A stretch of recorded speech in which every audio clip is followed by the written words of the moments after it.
चलो स्टार्ट करें। देखो नेक्स्ट पार्ट है फैक्टर्स अफेक्टिंग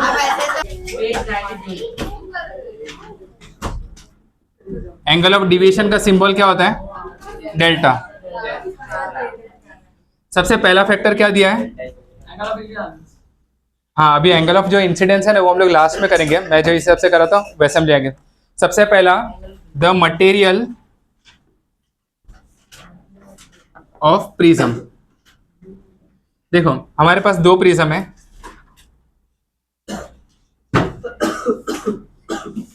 पहला प्रिज्म है फ्लिंट ग्लास से बना हुआ है, एंड जो सेकंड है दैट इज क्राउन ग्लास से। अभी जो फ्लिंट ग्लास होता है ना उसका रिफ्रैक्टिव इंडेक्स क्या होता है? ज्यादा होता है as compare to the refractive index of crown glass. ये आपको याद रखना है एग्जाम के लिए। सेकंड चीज देखो, हम लोग ने लास्ट टाइम सीखा था जितना रिफ्रैक्टिव इंडेक्स ज्यादा होता है उतना बेंडिंग ऑफ लाइट भी क्या होगा? ज्यादा होगा। तो जितना ज्यादा रिफ्रैक्टिव इंडेक्स उतना ज्यादा ही क्या होगा? डेविएशन। एक एग्जांपल से देखो, हाँ वेवलेंथ का पार्ट बाद में आएगा। अगर समझो यहाँ से हम लोग ने रे ऑफ लाइट को इंसिडेंट किया, ये सीधा जाएगा, फिर इसके बाद ये बेंट हो गया, तो इसका रिफ्रैक्टिव इंडेक्स क्या है? ज्यादा। सेकंड पार्ट, यहाँ से भी एक रे ऑफ लाइट गया, सीधा जाएगा एंड ऐसा नीचे आ गया। अगर आप ध्यान से देखो तो सबसे ज्यादा डेविएशन किस में दिख रहा है आप लोग को? किस में दिख रहा है सबसे ज्यादा? जिसका रिफ्रैक्टिव इंडेक्स ज्यादा उसका डेविएशन का वैल्यू भी क्या होगा? ज्यादा। समझेगा? तो यहाँ पर है deviation of which glass? Flint glass. And यहाँ पर डेविएशन ऑफ क्राउन ग्लास। समझ आता है? इनडायरेक्टली आपको मुझे एक ही चीज समझाना है, जितना रिफ्रैक्टिव इंडेक्स ज्यादा उतना डेविएशन का वैल्यू भी क्या होगा? ज्यादा। डाउट है तो कुछ भी? क्लियर? सेकंड फैक्टर देखो क्या दिया है, angle of prism. Angle of prism का सिंबल क्या होता है? ए। डेविएशन का फॉर्मूला क्या होता है? याद है आप लोग को? Deviation is equal to I1 plus I2 minus R था, ऐसा हम लोग ने लास्ट टाइम किया होता। ओके, अभी देखो म्यू इज इक्वल टू होता है class, mu is equal to sine I upon sine R। Okay, अगर ये एंगल बहुत ही छोटे हैं तो हम लोग क्या लेंगे? इसको अप्रोक्सीमेटली I अपॉन R। ये ऐसा होता है, अगर साइन थीटा का वैल्यू बहुत ही छोटा हो तो जितना एंगल का वैल्यू होगा वो एंगल को यहाँ पे ले सकते हैं। देखो म्यू इज इक्वल टू बन गया I अपॉन R, तो हम लोग लिख सकते हैं I is equal to mu into R। बराबर ना? इसको सामने लेके जाओ। क्लियर? समझा नहीं समझिए? हाँ, अगर यहाँ पर 1 है एंड रिफ्रैक्टिव इंडेक्स का वैल्यू कांस्टेंट है तो R का वैल्यू भी क्या होगा? चेंज होगा। जैसे से I का वैल्यू चेंज होगा वैसे से R का वैल्यू भी चेंज होगा। सो I2 का वैल्यू क्या होगा? Mu into I2। डाउट है तो कुछ? वो जो प्रिज्म का जो म्यू का वैल्यू वो तो सेम रहने वाला है। अभी I1 एंड I2 के वैल्यू को यहाँ पे सब्स्टिट्यूट कर दो आप लोग, तो आपको क्या मिलेगा? डेल्टा इज इक्वल टू क्या लिखूं? Delta is equal to I के म्यू R1 प्लस म्यू, यहाँ पर R है या A है? A है ना, यहाँ पर A आएगा वही। सो देखो यहाँ पर मैं लिखूंगा म्यू I2 माइनस A। इसमें से कुछ कांस्टेंट निकलेगा, म्यू कांस्टेंट निकला तो अंदर क्या मिला? R1 प्लस R2 या तो हाँ बराबर ना, माइनस A। तो आपको मिलेगा म्यू A माइनस A। नहीं समझा? इसका वैल्यू क्या होता है? लास्ट टाइम डेरिवेशन में देखा था। सो इसमें से आप कुछ कॉमन निकालो, A कॉमन निकालो, आपको क्या मिलेगा? Mu minus 1 into A। अगर आप ध्यान से देखो तो म्यू का वैल्यू तो क्या रहेगा? कांस्टेंट ना, जो प्रिज्म है। हम लोग I का वैल्यू चेंज कर रहे हैं ना 2 बार। हाँ, तो यहाँ पर डेल्टा इसका वैल्यू तो फिक्स रहने वाला है, मतलब जितना म्यू का वैल्यू रहेगा उसमें से 1 को माइनस कर तो इसका वैल्यू भी क्या रहेगा? फिक्स। अगर ये दोनों का वैल्यू कांस्टेंट है so delta is directly proportional to the A। अभी ये जो फॉर्मूला ना ये आप लोग को 11-12 स्टैंडर्ड में इसका डेरिवेशन आएगा। मैंने यहाँ पे थोड़ा आपको करा दिया। आप लोग के टेक्स्ट बुक के अंदर लास्ट में नीचे ना ब्लू कलर से या तो ब्राउन कलर से एक लाइन लिखा रहेगा, यहाँ पर ये फॉर्मूला है एंगल ऑफ डेविएशन का। मिला सब लोग को? क्लियर? तो ये मैंने डेरिवेशन यहाँ पर एज इट इज आपको करा दिया। एग्जाम में नहीं आएगा डेरिवेशन, एंड ये अपना फॉर्मूला है उसके ऊपर मोस्टली तो कुछ पूछेंगे नहीं। ये डेरिवेशन में उन लोगों के लिए किया था जिसको प्रूफ और ये सब अच्छे से चाहिए। बाकी मेरे जैसे जो लोग हैं उनके लिए तो एकदम सिंपल सा तरीका, जितना ज्यादा A का वैल्यू उतना ज्यादा क्या होता है? डेविएशन। वो मैंने यहाँ पे प्रूफ कर दिया। एक प्रिज्म हमारे पास ऐसा है जिसका angle of incidence angle of prism क्या है? कम, एंड दूसरा ऐसा प्रिज्म है। अभी देखो ये वाले केस में क्या होगा? फर्स्ट वाले केस में यहाँ से रे ऑफ लाइट गया, ये 3 प्रिज्म है ना, छोटू प्रिज्म है, समझेगा? तो यहाँ पर होगा सेम पैरेलल एंड फिर यहाँ से क्या मिलेगा आपको? डेविएशन। तो यहाँ से रे ऑफ लाइट ऐसा जाएगा तो ये आपको मिलने वाला है डेविएशन। समझे? फर्स्ट प्रिज्म है। ये वाले केस में सेम एंगल अगर आपने यहाँ से इंसिडेंट किया तो देखो इसके पास अंदर बहुत ज्यादा जगह है, तो ये ना धीरे धीरे धीरे धीरे धीरे क्या होगा, स्लांट हो जाएगा, फिर यहाँ से और रिफ्लेक्ट करके नीचे आएगा। ये पैरेलल नहीं होगा बेस से। नहीं, क्योंकि इस जगह ज्यादा है ना। ये वाले केस में किस में डेविएशन ज्यादा है? सेकंड वाले डेल्टा 2 में डेविएशन ज्यादा है। क्यों? Because angle of prism first में ज्यादा है क्या सेकंड में? सेकंड में। तो जिसमें एंगल ऑफ प्रिज्म ज्यादा उसमें डेविएशन का वैल्यू भी क्या होगा, ज्यादा। अपने पास थर्ड क्या दिया है? वेवलेंथ।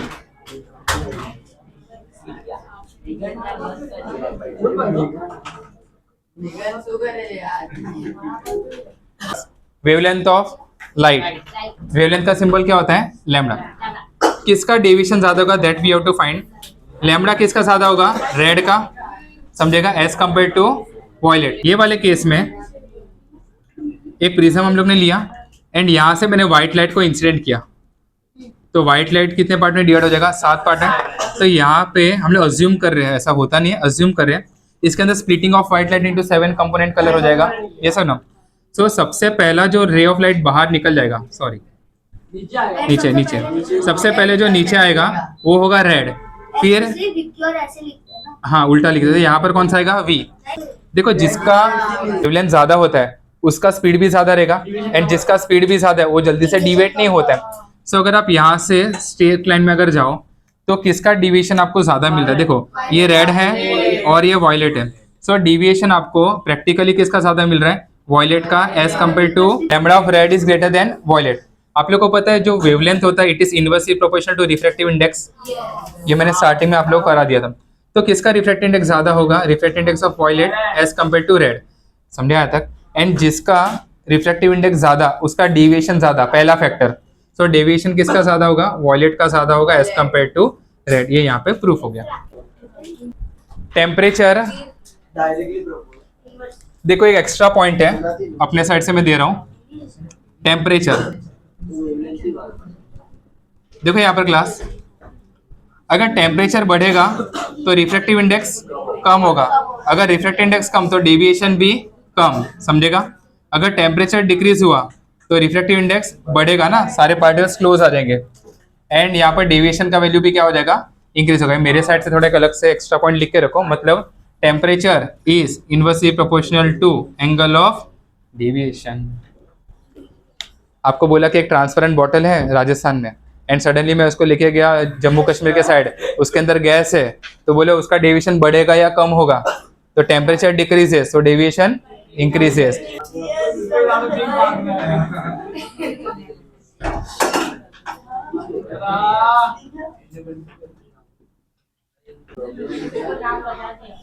यहाँ पे देखो, सो हम लोग ने एक प्रिज्म रखा हुआ है एंड प्रिज्म का बेस ये साइड है एंड ये जो पार्ट है that is called angle of prism, okay. And हम लोग ने यहाँ पर एंगल ऑफ प्रिज्म इसका लिया 60 डिग्री, मतलब ये कौन सा प्रिज्म होगा? इक्विलेटरल, यस और नो? इक्विलेटरल, तो ये भी 60, ये भी 60 एंड ये भी 60 रहने वाला है। ये एक्सीडेंट के अंदर हम लोग ने स्टार्टिंग में एक प्रिज्म रखा एंड प्रिज्म के बाद उसका यहाँ पर हम लोग ने बाउंड्री खींच दिया, तो ये अपना बन गया प्रिज्म। फिर इसके बाद यहाँ पर प्रिज्म रखने के बाद एक पॉइंट यहाँ पर पिन नंबर 1, फिर यहाँ पर दूसरा पिन नंबर 2, फिर मैंने वापस यहाँ पर प्रिज्म रख दिया एंड मैंने ये दोनों प्रिज्म को यहाँ से देखा, एंड मैं जब यहाँ से देखूंगा तो इस तरह से मुझे दिखना चाहिए कि दोनों पिन है ना उसका इमेज यहाँ पर मुझे स्ट्रेट लाइन में आना चाहिए, बिकॉज ऐसे ही डेविएशन होता है ना। देखो ऐसा प्रिज्म यहाँ से गया, सीधा गया, फिर नीचे, यही प्रिज्म को मैंने ऐसा कर दिया। यहाँ पर यहाँ से रे ऑफ लाइट गया, स्ट्रेट होगा पैरेलल, फिर यहाँ से निकलेगा, समझा। यही प्रिज्म को ऐसा मैंने उठाया, रोटेट किया एंड यहाँ पे रख दिया, तो यहाँ से रे ऑफ लाइट गया, समझे। समझे प्रिज्म ऐसा ही अपना, ऐसा यहाँ से रे ऑफ लाइट गया, यहाँ से जाएगा वापस से नीचे आएगा। तो ये जो अपना रे है ये कौन सा रे? इमर्जेंट रे, अंदर जो चल रहा है वो रिफ्लेक्टेड रे हुआ ना, डिवेट थोड़ा सा देखो ना, ये यहाँ से आ गया ना towards the normal, angle of refraction यहाँ पर है, समझा। पैरेलल यहाँ पर होगा, पैरेलल जैसा ही है अगर आप ध्यान से देखो तो यहाँ पर हम लोग ने प्रिज्म रखा हुआ है, पहला पिन यहाँ पर, दूसरा पिन यहाँ पर। मैं यहाँ से ऑब्जर्व करूंगा कि मुझे ये दोनों पिन है ना वो यहाँ से मैं देखूंगा, यहाँ से रे ऑफ लाइट आएगा ना नीचे, यहाँ से इंसान यहाँ पर है, आई यहाँ पर है, एंड मैंने क्या ऑब्जर्व किया कि ये दोनों पिन 1 एंड पिन 2 का जो इमेज है वो मुझे यहाँ पर इस तरीके से दिखना चाहिए, मतलब मुझे अपने आप को शिफ्ट करना पड़ेगा कि ये दोनों एक दूसरे के पीछे ही आने चाहिए। मतलब जब मैं यहाँ से देखूंगा तो मुझे कितना पिन दिखेगा, खाली एक ही पिन, कौन सा वाला, सेकंड वाला। उसके बाद हम लोग क्या करेंगे, तीसरा पिन लेंगे एंड चौथा पिन लेंगे एंड उसको मैं यहाँ पर पिन 3 एंड पिन 4 इस तरह अटैच करूंगा कि मुझे ये चारों एक ही लाइन में दिखेंगे। एंड जब मैंने यहाँ से देखा फिर वापस में खड़ा हो जाएगा, फिर ये पिन 3 एंड पिन 4 को निकाल दिया, उसके बाद यहाँ से एक लाइन खींच दिया। तो मुझे एक चीज़ समझा कि यहाँ से रे ऑफ लाइट पहले कैसे जाना था, सीधा, बट बिकॉज ऑफ प्रिज्म ये थोड़ा सा क्या हो गया, बेंट हो गया, मतलब यहाँ पर डेविएशन मिला। हम लोग नॉर्मल प्रिज्म में इसको तो डेविएशन बोलते हैं ना, बस वही चीज़ ऐसा घुमा के यहाँ पे रख दिया। अभी हम लोग ने क्या किया, एंगल ऑफ इंसिडेंस है ना, अलग अलग चेंज किया एंड यहाँ पर मुझे साइमल्टेनियसली डेविएशन का वैल्यू भी चेंज होता होता दिखा। तो अगर आप ध्यान से देखो, जब मैंने एंगल कितना रखा है 35 डिग्री, तो मुझे एंगल ऑफ डेविएशन कितना आया 43। जब हम लोग ने एंगल ऑफ इंसिडेंस बढ़ा दिया 40 कर दिया, तो एंगल ऑफ डेविएशन भी कितना हो गया 40। वापिस हम लोग ने कितना कर दिया 45, कितना हो गया 38। हाँ, ये ऑब्जर्वेशन हम लोग ने किया यूजिंग द एक्सपेरिमेंट। अभी देखो यहाँ पर जब 50 किया तो कितना हो गया 37, उसके बाद 55 किया तो कितना हो गया, एंड जब 60 किया तब कितना हो गया 43। इसका मतलब क्या, एंगल ऑफ डेविएशन सबसे पहला क्या होगा, धीरे धीरे कम होगा, एक पर्टिकुलर मिनिमम वैल्यू को अटेन करेगा, उसके बाद में उसका वापस से वैल्यू क्या होने वाला है, बढ़ने वाला है। पर वो देखो 37 उसके पहले 38 था ना, तो 37 के बाद डायरेक्ट 30 में कर गए, 38 आना। एक्सपेरिमेंट यहाँ पर आप प्रोटेक्टर रखो, एक प्रोटेक्टर यहाँ पर रखो, तो आपको वही वैल्यू मिलता है। कोई आगमन टपली नहीं होना चाहिए। हाँ,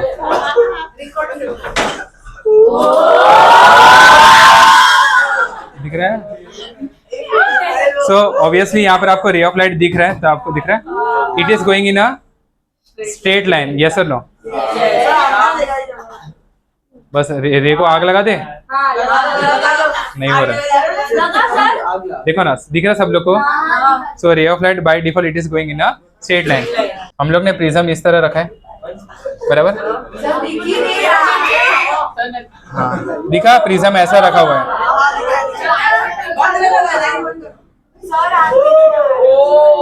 देखो दिख रहा है, नीचे लाइट आ रहा है। सो हम लोग ने यहाँ पर ऑब्जर्व ये किया कि जैसे से आप लोग यहाँ से रे ऑफ लाइट को इंसिडेंट करोगे, तो पता है वो जो नीचे बेंट होके लाइट आ रहा था, तो वो बेंट होके लाइन अगर ऐसा आएगा तो उसका डेविएशन का वैल्यू क्या होगा, बढ़ेगा।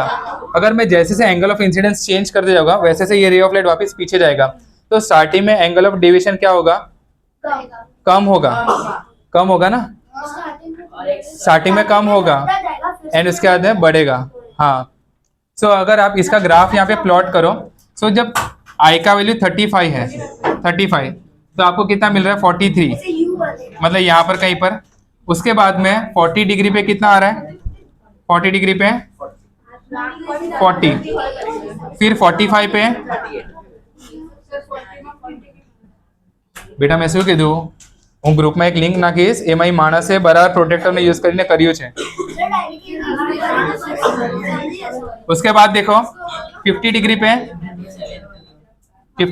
37, मतलब यहाँ सॉरी ऊपर गया क्या, स्टार्टिंग से देखो, जब 35 डिग्री है, जब 35 डिग्री है तो कितना हो रहा है, मतलब यहाँ पर। उसके बाद 40 डिग्री पे यहाँ पर ना, उसके बाद में 45 पे 38, उसके बाद में 50 पे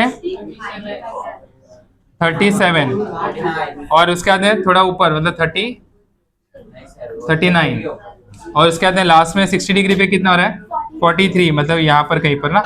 सो अगर आप इसका अगर ग्राफ देखो ध्यान से, तो यू बना रहे हैं यहाँ पर, पहले एंगल ऑफ डेविएशन क्या हो रहा है, डिक्रीज हो रहा है, इसके बाद में इंक्रीज होगा, तो एक पर्टिकुलर यू बनता है।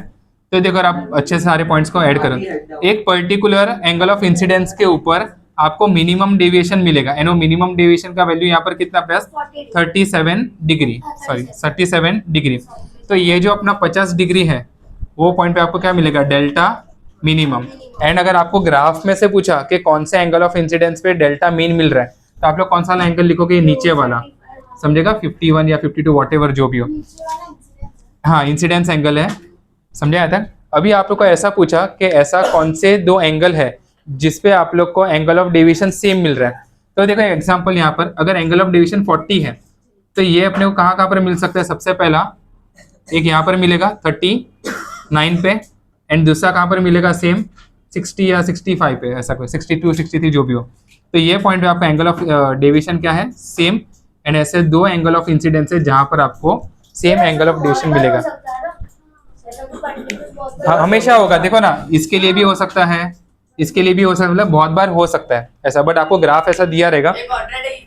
हाँ, यहाँ पर आपको समझो कि 39 दिया है, फिर आपको पूछा कि ऐसा कौन सा एंगल ऑफ इंसिडेंस होगा जहाँ पर मुझे एंगल ऑफ डेविएशन 40 मिलेगा। तो आप क्या करोगे? वही लाइन में सीधा जाओगे, फिर इसको नीचे लेके आओगे। एक दिया रहेगा, एक फाइंड करना रहेगा। हाँ, दोनों लिखेंगे। कभी कभी एक दिया रहेगा, एक आपको पूछा और कौन सा पैर बन सकता है? नहीं नहीं, मिनिमम में तो एक ही होगा, बाकी दोनों के लिए पैर बन सकता है। यस, डाउट इसके अंदर कुछ भी? तो आप लोग को यहाँ से क्या समझा? पहले इनिशियली क्लास जैसे से आप आई का वैल्यू बढ़ाओगे, डेल्टा का वैल्यू क्या होगा? डिक्रीज। एंड उसके बाद में जैसे से आई का वैल्यू बढ़ाओगे, डेल्टा का वैल्यू वापस क्या हो जाएगा? डिक्रीज। एंड बीच में एक ऐसा फेज आएगा, एंड वो फेज को हम क्या बोलते हैं? Delta minimum. यस, कुछ भी। अभी आपको I1 plus I2 is equal to क्या होता है? A plus delta. अभी आपको निकालना है डेल्टा मिनिमम। अभी डेल्टा मिनिमम होता है थीन प्रिज्म के अंदर, एंड थीन प्रिज्म के अंदर I1 एंड I2 दोनों का वैल्यू क्या होता है? सेम। तो अगर समझो मैंने I1 I2 एंड I1 का, इसका तीनों का वैल्यू सेम रख दिया, तो I प्लस I कितना हो जाएगा? I plus I minus A, तो it will become 2I minus A। तो आपको डेल्टा मिनिमम का वैल्यू थीन प्रिज्म में, हाँ देखो, थीन प्रिज्म के अंदर ये रे ऑफ लाइट पैरेलल होगा पर ही, तो जितना एंगल ऑफ इंसिडेंस होगा I1 उतना ही यहाँ पर क्या होगा? Angle of emergence. अगर थीन प्रिज्म है तो ये पैरेलल होगा, तो I1 एंड I2 दोनों का वैल्यू क्या होगा? सेम, जिसको हम लोग ने इन जनरल क्या बोल दिया यहाँ पर I। तो ये आपका फॉर्मूला बन जाएगा 2I minus A। R1 R2 होगा एंगल ऑफ रिफ्रैक्शन ना, यहाँ पर R1 यहाँ पर R2। देखो ना, बड़े वाले डायग्राम में लास्ट टाइम करा था। यस, वो पॉइंट पे मिनिमम डेविएशन आपको मिलेगा। क्लियर? अगर थीन प्रिज्म है ना तो सेम रहेंगे, मतलब मिनिमम डेविएशन देखो 30 60 90 के लिए, 45 45 90 के लिए, 60 60 60 सबके लिए अलग अलग वैल्यू इसका होगा। नहीं, सेम हो नहीं। रफ करो यहाँ तक, कुछ लिखना है आप लोग को। देखो टेबल दिया आपके इसमें, दिया नहीं दिया? नहीं दिया ना, अच्छा ठीक है। तो अपना बी पार्ट यहाँ पर खत्म। एक बार हम लोग देख लेते हैं, रुको रुको।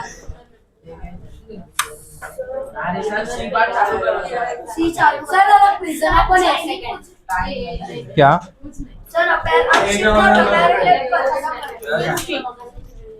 सी पार्ट? डेल्टा आई ग्राफ, ऐसा एंगल ऑफ डेविएशन पैराबोला। किसी को लिखना है तो लिख के रखो। ये ग्राफ को हम लोग क्या बोलते हैं? Parabolic graph. Parabolic graph.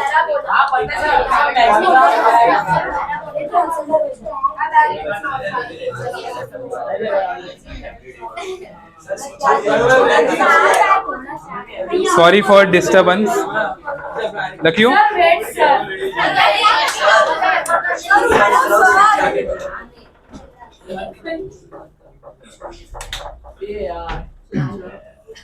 देखो यहाँ पर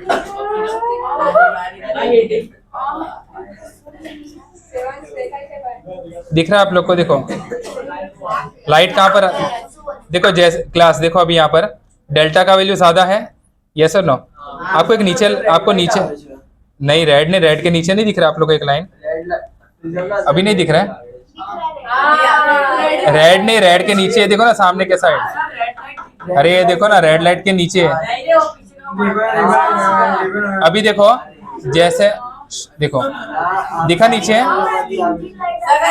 देखो ये लाइट दिख रहा है आप लोग को जो जा रहा है। अभी देखो वही थोड़ा लेफ्ट साइड में लेके आओ और थोड़ा राइट साइड। हाँ देखो देखो ना नीचे, तो ये देखो ये डेविएशन हुआ है ना, ये डेविएशन हो रहा है। उसके बाद में जैसे मैं आई का वैल्यू देखो इंक्रीज कर रहा हूँ, तो देखो लाइट कहाँ पर टूवर्ड्स अभिनव शिफ्ट हो रहा है, दिख रहा है?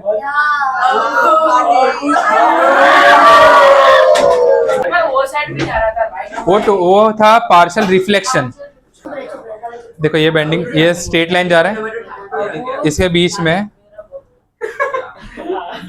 नीचे भी जा रहा है। देखो रे ऑफ, देखो सीधा है ना रे ऑफ लाइट। अभी जैसे मैं यहाँ से इसको बीच में प्रिज्म, सॉरी ग्लास,